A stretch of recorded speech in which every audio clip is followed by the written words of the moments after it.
शिवाय। ओ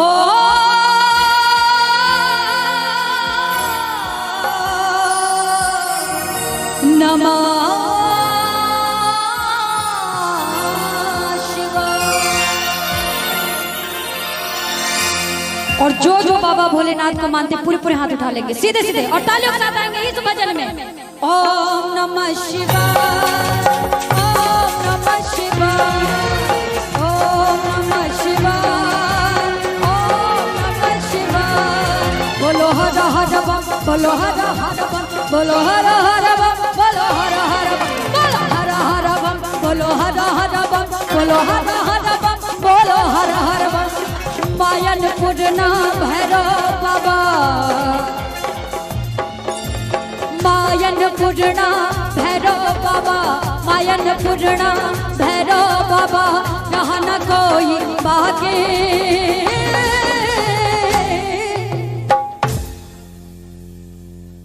बोले बाबा विश्वनाथ की। कहते हैं कि जो बाबा भोलेनाथ के नाम का पागल है, जो बाबा भोलेनाथ का सच्चा भक्त है, उसको किसी का पागल या किसी का दीवाना होने की जरूरत नहीं पड़ेगी, दुनिया खुद उसकी दीवानी हो जाती है। इसलिए बाबा के नाम पे, अरे ये देखा, अरे मेहंदी लागल बा, तनी हाथ उठा ली पूरा पूरा और ताली बजा के बम बम बोल रहा है काशी, बम बम बोल रहा है काशी, बम बम बोल रहा है काशी, बम बम बोल रहा है काशी। माँ गंगा की पावन धारा, माँ गंगा की पावन धारा, और शंकर अविनाशी। और मुखिया जी पैर सही है आपका, ठीक है। डॉक्टर साहब आप भी आ जाएंगे मुखिया जी के साथ तो हमको बड़ा अच्छा लगेगा, इधर आ जाइए साथ में। और आज के दिन अच्छा कौन कौन चाहता है कि मुखिया जी थोड़ा झूम जाएं? पूरे पूरे हाथ उठा के बताएंगे। पूरी जनता आपके साथ है। अगर आगे चल के आपको विधायक या नेता बनना है तो मैं आपको दिल से आशीर्वाद दे रही हूँ कि आप आजीवन जनता की सेवा करेंगे, लेकिन आज थोड़ा सा आपको झूमना पड़ेगा। कौन कौन चाहता है हाथ उठा के बताएंगे मुखिया जी के लिए? सभी लोग ना ताली बजाएंगे कि माँ गंगा की पावन धारा और शंकर अविनाशी। इधर आइए कि बम बम बोल रहा है गाजी, बम बम बोल रहा है गाजी, बम बम बोल रहा है गाजी, बम बम बोल रहा है गाजी। जोगिया जोगिया मैं भोले का जोगिया, जोगिया जोगिया मैं भोले का जोगिया, मैं जोगिया मैं जोगिया मैं जोगिया मैं भोले का जोगिया, जोगिया जोगिया मैं भोले का जोगिया।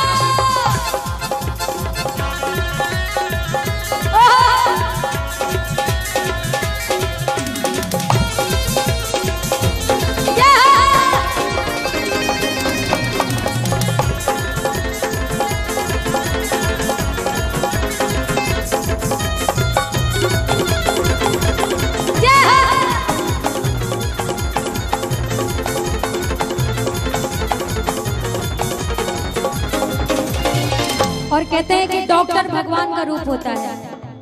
आपकी तरफ से 501 रुपए का आशीर्वाद, पैर छू करके प्रणाम। मैं चाहूंगी आप भी जनता की सेवा में लगे रहें और बाबा विश्वनाथ आपको 500 करोड़ आशीर्वाद दें। बाबा विश्वनाथ का आशीर्वाद बना रहे, लेकिन कहना है क्या हो जहाँ भंगिया के भोगवा लागेला, दर्शन से भूतवा भागेला।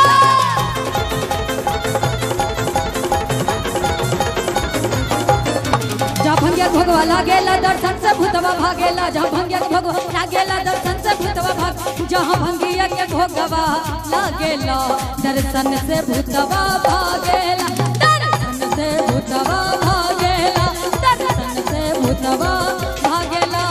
किनारा के मस्त मड़ैया, किनारा के मस्त मड़ैया, देव यहाँ के वासी। पहले ना अच्छा इधर से ये देखा, इधर जितने हमारे भाई मुंह बना के खड़े हैं, बाबा विश्वनाथ करे कि सबके मोबाइल का 1 हफ्ते के लिए नेटवर्क चला जाए। सोच लो गर्लफ्रेंड से बात नहीं होगी तो कैसा लगेगा। जो मानते पूरे पूरे हाथ उठाएंगे हम सीधे सीधे। बाबा भोले की कसम है जिनके हाथ नीचे रहे। और तोहरा लोगन के गर्लफ्रेंड के भी कसम बजे कर जेकर हाथ नीचे रहे। अरे बाप रे, लेकिन कहेंगे क्या कि सब पागल पागल कहते हैं ये दुनिया पागल खाना है। सोच लीजिएगा कि सब पागल पागल कहते हैं ये दुनिया पागल खाना है।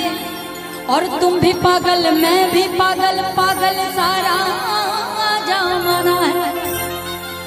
किसके नाम का पागल है? बाबा भोलेनाथ के। ज्यादा दिमाग लगाने की जरूरत नहीं है। जो बाबा के नाम का पागल है पूरे पूरे हाथ उठाएंगे और ताली बजा के कि सब पागल पागल कहते हैं ये दुनिया पागल खाना है। पागल पागल,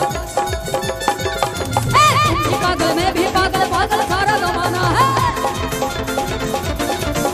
सब पागल पागल कहते हैं ये दुनिया पागल खाना है। तुम भी पागल, मैं भी पागल, पागल सारा जमाना है। जी नहीं, बिल्कुल बिल्कुल होगा, थोड़ा सा रहने दीजिए। पुलिस सच्चे दरबार की के सब पागल पागल कहते हैं ये दुनिया पागल खाना है। और तुम भी पागल, मैं भी पागल, पागल सारा जमाना है। और क्या कि मैं तो पागल हो गया भोले का, मैं तो पागल हो गया भोले का, मैं तो पागल हो गया भोले का। तेरे लिए हर एक से रिश्ता मैं तोड़ दूं। तेरे लिए हर एक से रिश्ता मैं तोड़ दूं। तेरी गली ना छोड़ूं मैं, तेरी गली ना छोड़ूं भोले, दुनिया में छोड़ दूं। बाबा तेरी गली ना छोड़ूं मैं, दुनिया में छोड़ दूं। बम बम बोल रहा है गाजी, बम बम बोल रहा है गाजी, बम बम बोल रहा है गाजी।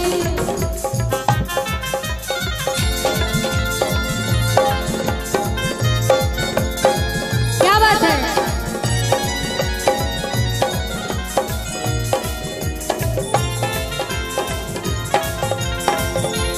सूरत समा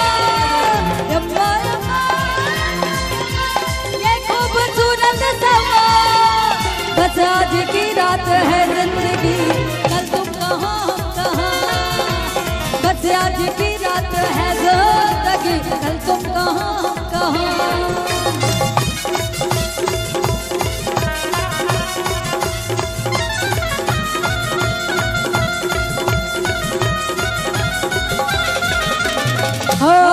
हो सब दूर दूर से आवेला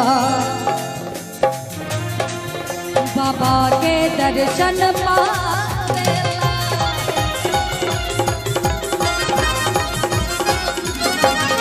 सब दूर दूर से आवेला बाबा के दर्शन पावेला। सब दूर दूर से आवेला बाबा के दर्शन पावेला। सब दूर दूर से आवेला बाबा के दर्शन पावेला।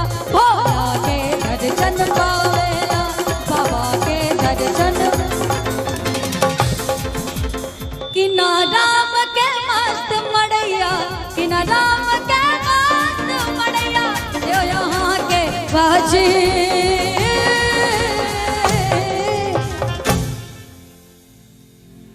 हमको नहीं लग रहा है। अच्छा कौन कौन भजन सुन रहा है? किसका किसका ध्यान है इधर?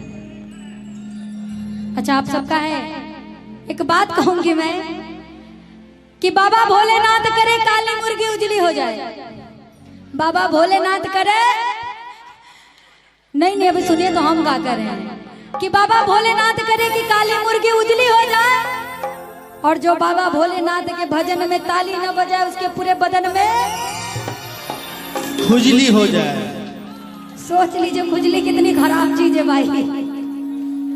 अजय हेलो, एक फरमाइश आया है। कौन सा? बुलेट पे जीजा। क्या बात, एक बार ताली बजा दीजिए भाई साहब के लिए, क्या बात।